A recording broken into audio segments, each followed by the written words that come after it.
OMW, on my way to you. Good at what I do. I'm OMW, OMW.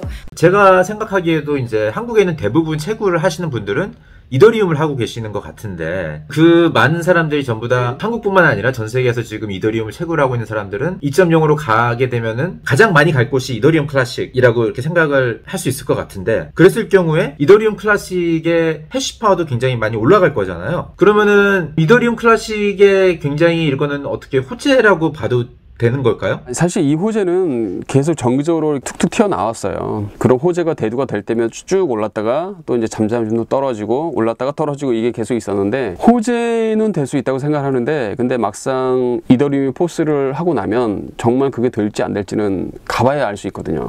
우리의 그냥 바람일 뿐이지, 우리는 다시 이클로 채굴을 하면 돼 라고 이제 희망사항일 뿐이지, 이게 될지 안 될지는 가봐야 한다 라고 생각을 하고요. 어쨌든 이클은 이런 잠재적 호재를 계속 갖고 있기 때문에 계속 펌핑이 되고 떨어지고 하지 않을까. 지금도 그래왔던 것처럼요. 지금 그 해시파워가 이더리움 클래식하고 얼마나 차이가 많이 나나요? 수치적으로는 기억은 안 나는데 정확하진 않습니다. 아마 10배 이상 차이 나지 않을까 생각을 해요. 아무래도 이제 채굴자들은 수익을 쫓아가기 때문에 이클이 높을 때는 이클로 채굴을 하기도 하고요, 이더리움이 높을 때는 이더리움 가기도 하는데, 대체적으로 역사적으로 봤을 때 이더리움이 항상 이클보다 수익이 좀 더 앞섰어요. 지금은 많이 벌어진 상태고, 작년과 올해만 해도 이클은 이더리움 수익에 전혀 따라오지 못했거든요. 2, 3년 전에는 이클과 이더리움이 이렇게 팽팽하게 수익률에서 이렇게 많이 싸우기도 했는데, 지금은 뭔가 아예 순위가 자리 잡혀버린 느낌. 항상 이더리움 수익이 제일 높았거든요. 그리고 이제 여기서 오하실 것 같아서 한 말씀 드리면, 국내에서 이더리움만 채굴하는 이유는 비트코인을 캐도 수익이 크지 않기 때문이에요. 그러니까 2017년 말부터 우리나라에도 채굴 열풍이 굉장히 있었어요. 그래서 많은 기계들이 중국에서 비트코인에 수입해 오고, 오더를 넣으면 3개월, 6개월 뒤에 오는 말도 안 되는 그런 일들이 많았는데, 오고 나면은 기계가 폭락해 있는 거예요.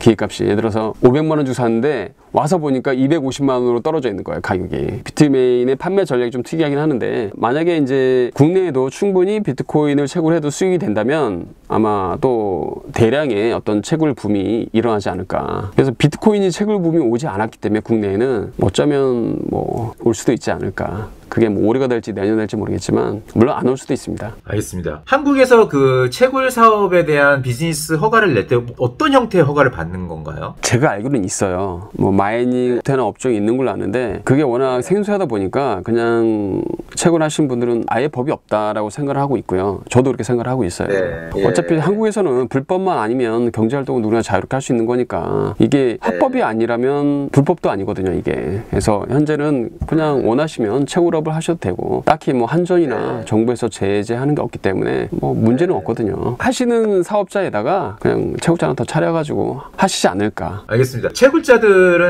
궁극적으로는 비용은 이제 법정 앞에 원화로 되어 있으니까, 전기값이라든지 월세라든지 이 비용을 커버하기 위해서는 채굴된 비트코인이나 자산을 원화로 현금화를 해야 되는데, 재고 관리하는 과정이 딱 어떤 그 룰이 있는지, 아니면은 채굴자마다 다 처해 있는 재정 상황이 다르기 때문에 뭐 그렇게 일괄적으로 얘기가 힘든지, 제가 여쭤보는 이유는, 아무래도 가상자산에 투자하시는 분들은 가격의 추이를 예측을 할 때 채굴자들이 판다, 채굴자들이 뭐 어떻게 했다, 뭐 이런 건 되게 많이 트래킹을 하거든요. 그래서 채굴자들이 그 재고 관리하는 원칙이나 어떤 방식으로 채굴한 그 자산을 재고를 관리하는지, 이런 걸 좀 알고 싶어 하는 분들이 많이 있을 것 같아가지고, 혹시 그런 거에 대해서 좀 약간 지식을 공유해 줄 수 있을까요? 이제 채굴자들은 채굴 원가를 계산합니다. 예를 들어서 내가 기계를 얼마에 샀고 한 달에 얼마 채굴을 해서 얼마에 팔면 원금 회수가 6개월이다, 8개월이다를 생각을 하거든요. 그런데 올해 5월 같은 경우에는 제가 작년 9월에서 12월에 채굴기 새로 이제 세팅을 했거든요. 한 20대 정도를. 5월에만 팔았으면 약 400% 수익을 거둘 수 있었어요. 채굴기를 포함해서. 채굴기는 2.5배가 올랐고요, 가격이. 채굴 코인은 제가 시작할 때 50만 원했는데 500만 원까지 갔잖아요. 물론 이제 평당가로 따지면 한 어떻게 되나? 경지든 하면 아닙니다 이거.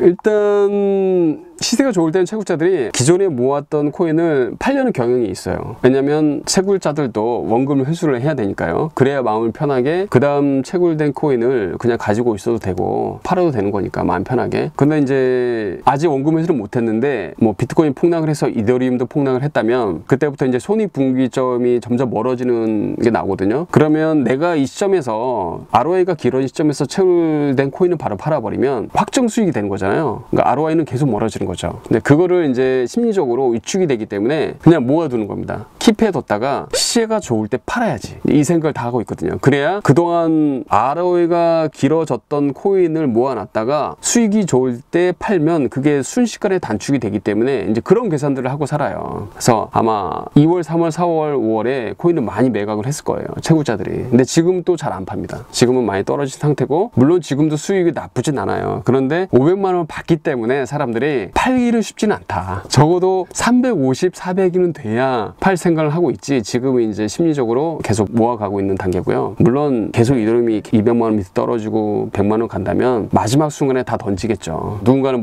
모아가고 있겠지만 지금은 뭐 상태가 그렇고. 사람들이 흔히 생각하기에 지금 원가를 말씀해 주셨는데, 예를 들어서 비트코인의 원가가 있고 비트코인 가격이 막 폭락을 해서 원가를 하회하게 되면은 채굴을 해도 손해니까 채굴자들이 채굴을 멈출 것이다, 이렇게 많이 생각을 하는데, 제가 또 일부에서 듣기로는 원가를 하회한다고 바로 멈출 수가 없다. 왜냐하면은 고정 비용이 많이 있기 때문에, 예를 들어서 월세 같은 것도 계약을 할 때 뭐 1년치, 2년치 이렇게 계약을 하고, 그다음에 전기 공급받는 것도 매달 하는 게 아니고 계약 자체를 뭐 1년, 2년, 3년 이렇게 고정으로 가져가기 때문에 이 고정 비용에 대한 어떤 부담이 있어서 채굴을 멈춘다고 해서 갑자기 전기를 안 내도 되는 게 아니기 때문에 계속 채굴을 계속 할 수밖에 없다, 이렇게 얘기하는 분들도 있더라고요. 진실은 무엇인지 좀 여쭤보고 싶습니다. 아, 맞습니다. 얘들 공장 계약을 2년 했는데 매달 200만 원씩 나간다고 가정을 해봐요. 뭐 보안 비용, 임대료, 뭐 관리비, 그다음에 고정 인건비가 있는데, 예를 들어서 한 달에 뭐 500씩 손해가 나고 있는데, 그러니까 500씩 지출을 하고 있는데, 채굴을 했을 때 500만 원 손해 이상만 나오면, 쉽게 말해서 400만 원 손해다 채굴을 해서, 그러면 가는 거죠. 여기서 멈출 수 없기 때문에. 가장 큰 이유는 뭐냐면 인정을 안 하는 거죠, 현실을. 아니야, 곧 오를 거야, 내가 캐고 있으면 오를 수도 있어, 근데 여기서 멈춰버리면 확정이야. 그러니까 확정 손실을 두려워하기 때문에 사람들은 거기서 이제 버티는 거죠. 어떻게 될지 모르니까. 그러다가 이제 2019년 1월 그 정도처럼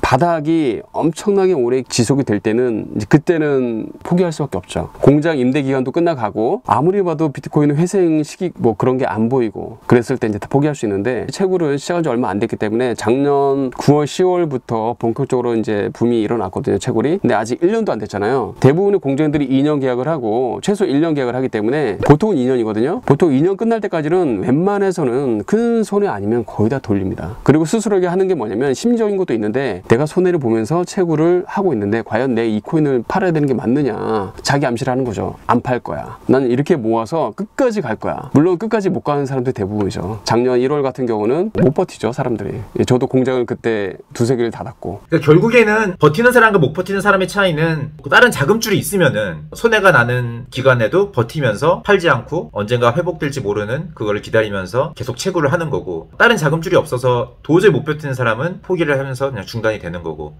그러니까 그 각자 채굴자들의 처해 있는 재정 상황에 따라서 어떻게 반응하냐는 굉장히 다양하게 나올 수 있다, 이렇게 정리할 수 있을까요? 맞습니다. 좀 예로 들어드리면, 저점에도 잘 버틸 수 있는 사람들의 패턴을 보면 어디에 투자를 많이 해본 사람들이거나 특히 부동산에 투자를 했던 분들이 잘 버티세요. 내가 이 가격엔 팔 수 없다.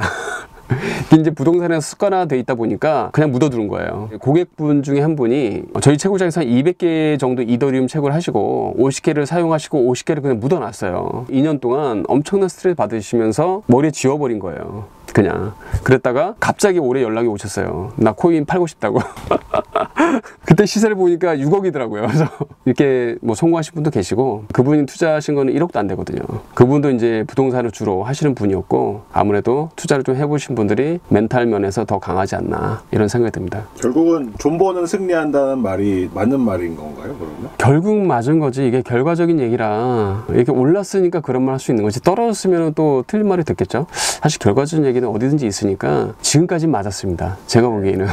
존버는 승리한다. 네, 알겠습니다. 그리고 그 잠깐 채굴기에 관련된 사업도 하신다고 그래서 조금 채굴기에 관련된 질문을 드리고 싶은데요. 지금 뭐 비트코인 같은 경우는 채굴기를 대부분 비트메인이나 뭐 이런 중국 업체들이 만들고 있는데 채굴기에 사실 반도체도 중요한 부품이잖아요. 그래서 뭐 우리나라에서 많이 반도체를 갖다 쓰기도 한다고 이렇게 들었는데 그런 걸 생각해 보면은 뭔가 이 채굴기를 제조하는 그런 사업을 한국의 뭐 대기업이나 중소기업이 할 수도 있지 않을까 이런 생각이 드는데 별로 그런 얘기를 못 듣거든요. 뭔가 이유가 있나요? 못한다기보다는 굳이 한국에서 할 필요가 없다고 생각을 해요. 일단 채굴기 수요는 중국에서 항상 제일 많았고 뭐 비트맨이나 뭐 TSMC도 뭐 중국 가까운 곳에 위치하고 있고 그리고 이제 이게 제가 알기로 파운더리 쪽으로 넘어가거든요. 그래서 17년, 18년도에 그 비트맨이 삼성에게 오더를 준 게 있다고 들었어요. 그래서 이제 삼성도 이제 비트맨과 이렇게 해서 같이 채굴기를 관련된 칩들을 생산했다고 알고 있고요. 아시겠지만 그 반도체가 한국이 강세긴 하지만 파운더리는 아직 약하고 그리고 지금 그래픽이건 뭐건 간에 한국에서 제조하는 걸 본 적이 없어요. 저는 다 대만 아니면 중국, 베트남 이런 데서 생산하지 굳이 할 필요가 없으니까 안 했겠죠. 확실한 건 아닌데 파운더리는 아무래도 TSMC나 그런 쪽이 꽉 잡고 있기 때문에 아무래도 수준은 그쪽으로 갈 것이고 이제 거기서 이제 감당하지 못한 것이 한국으로 넘어오겠죠. 삼성으로. 어쨌든 제조는 삼성이 받아도 제조는 한국에서 하진 않을 거니까요. 그런 쪽으로 보면 되지 않을까 싶어요.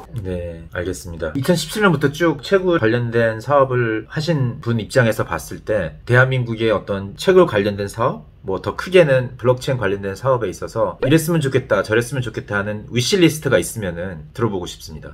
갑자기 어려운 질문인데요. 사실 한국에서 채굴업을 하는 것도 나쁘진 않아요. 근데 이제 그런 거죠. 그냥 정치적으로 이용만 하지 말자 뭐 그런 거죠. 우리가 뭐 사회주의도 아니고 자기 자본을 들여서 채굴업을 한다는데 누가 말리겠습니까? 그런 건 좋죠. 해외 뭐 중국이나 뭐 카자흐스탄, 우즈벡에서 다 이제 채굴업을 규제를 하고 있기 때문에 미국이나 우리나라 같은 경우는 규제가 없잖아요, 현재. 그렇다고 뭐 좋은 시선으로 보는 건 아닌데, 근데 이거는 이제 더 다른 쪽 시야에서 봐야 될 것 같아요. 채굴업이 중요한 게 아니라 비트코인을 어떻게 볼 것인지가 중요한 것 같아요. 그거는 뭐 우리가 결정하는 것도 아니지만 어쨌든 최소한으로 정부도 이런 얘기하면 안 되는데 단순한 어떤 투기나 투자 용도로만 생각할 게 아니라 뭐 4차 산업의 핵심이잖아요, 블록체인이라는 게. 좀 더 R&D를 해서 우리가 이제 비트코인이 됐던 채굴업이 됐던 블록체인이 됐던 어떤 세계적 트렌드에 발맞춰서 가기 위해서 좀 더 노력을 해서 적극적으로 반영을 해야 되지 않을까. 그게 정책이든 뭐든 간에. 또 이렇게 저희가 또 규제를 하고 뭐 하면서 또다시 어떤 트렌드에 좀 놓쳐버린다면 손해가 아닐까, 국가적으로 봤을 때 라고 생각합니다. 네, 오늘 사장님 처음에 오셨을 때 조금 인터뷰 같은 거 해본 적 없으셔서 긴장하시는 듯한 모습이었는데 너무 말씀을 잘 해주셨는데 찍고 나니까 소감이 어떠세요? 네, 뭐 재밌네요. 예. 다음에 또 초대해 주시면 오겠습니다. 저도 이제 유튜브를 하고 싶은데 요새 채굴장 운영하고 뭐 매장 운영하다 보니까 시간이 전혀 안 나요. 그래서 경험도 좀 해보고 싶고. 유튜브를 하시게 되면 어떤 내용으로 하시고 싶으신데요? 컴퓨터 관련이나 뭐 채굴기 관련 그쪽으로 좀 해보고 싶어요. 예, 저희가 그래도 한 구독자가 4만 명이 넘어서요. 예. 괜찮은 채널입니다. 그런 거 하시기에. 저도 구독 중입니다. 네, 훈훈하게 이쯤에서 마무리를 하고자 합니다. 오늘 바쁘신데 시간 내주셔서 정말 감사드리고요. 다음번에 또 좋은 기회 되면은 박 사장님 모셔서 더 많은 채굴에 관한 이야기 들어보고자 합니다. 네, 시간 내주셔서 감사합니다. 감사합니다. 예, 안녕히 계세요.